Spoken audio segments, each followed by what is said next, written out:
भाजपा सरकार एक संस्कारी पार्टी है और किसी के खिलाफ अनाप शनाप बयानबाजी नहीं करती है और जनता का समान विकास भाजपा के नेतृत्व में हो रहा है। साथ ही भाजपा सरकार की ऐसी कई जन कल्याणी योजनाएं हैं जिससे कि युवाओं को तो रोजगार मिल ही रहा है, साथ ही साथ आम जनमानस को इसका फायदा पहुंच रहा है। ये बात आज कुल्लू में पत्रकारों को संबोधित करते हुए जिला कुल्लू के भाजपा प्रवक्ता आदित्य गौतम ने कही। उन्होंने कहा कि दूसरों पर आरोप लगाने से पहले अलका लांबा अपने गिरेबान में जरूर झांके, क्योंकि उनका खुद का भी कोई ठिकाना नहीं है। कभी इस पार्टी में जाती है, कभी उस पार्टी में जाती है।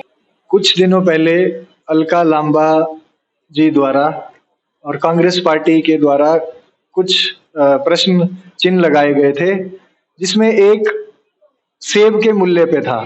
तो सेब के मूल्य की नोटिफिकेशन हॉर्टिकल्चर डिपार्टमेंट की जब कांग्रेस की सरकार गई थी, एमएसपी 6.75 रुपए था। हमारी सरकार ने तो ई मंडियों द्वारा 200 रुपए तक रेड गाला सेब और अर्ली वैरायटी लोग हमारे किसान सीधे बेंगलोर भेजते हैं। तो ये उस चीज का उत्तर है। दूसरा आरोप उन्होंने लगाया था, आरोप नहीं, उन्होंने कहा था 300 यूनिट हम बिजली फ्री देंगे अगर वो आते हैं सरकार में। तो मेरा सवाल ये है, ये राजस्थान में जहां इनकी सरकार है, ये बिल है, जहां इनकी सरकार है वहां तो ये 300 यूनिट दे नहीं पा रहे, 50 यूनिट देने में भी संघर्ष कर रहे हैं। तो हिमाचल में ये 300 यूनिट किस बेस पे बोल रहे हैं, इनका क्या रोड मैप है? ये सरकारी बिल है राजस्थान का, जहां इनकी सरकार है 50 यूनिट भी ये वहां पर फ्री नहीं दे पा रहे हैं। यहाँ आके ये टूरिज्म मनाने आए हैं और झूठी घोषणाएं कर रहे हैं। तीसरी बात इन्होंने ओपीएस के कर्मचारियों को लेकर कही। तो ओपीएस बहाल करने के लिए जब भाजपा सरकार प्रयासरत थी, जो कॉरपोरेट वर्ल्ड के कर्मचारी थे, तो जब इन्होंने हमारी नोटिफिकेशन निकली तो इनकी सरकार वापस आई। इन्होंने हाई कोर्ट में केस लड़ा और वहां पर ये केस हार गए। फिर ये सुप्रीम कोर्ट चले गए कॉरपोरेट कर्मचारियों के अगेंस्ट और उन्हें इन्होंने ओपीएस शुरू करने नहीं दी। तो ये सरकार, ये वही सरकार है जिसने कॉरपोरेट सेक्टर के कर्मचारियों की पेंशन रोकी और आज ये हितैषी बने हैं, ओपीएस बहाल करने की मांग कर रहे हैं। तो ये दोहरा चरित्र है जो मैं कहूंगा। बेरोजगारी की इन्होंने बात की। बेरोजगारी कोई एक दिन में, एक रात में, एक वर्ष में नहीं आती। हम सबको इस चीज का मालूम है कि भाजपा सरकार के काल के दौरान 2 साल कोरोना काल रहा।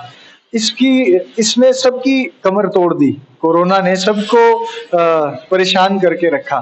तो ये सरकार तो देखा जाए तो 3 वर्ष ही काम कर पाई है।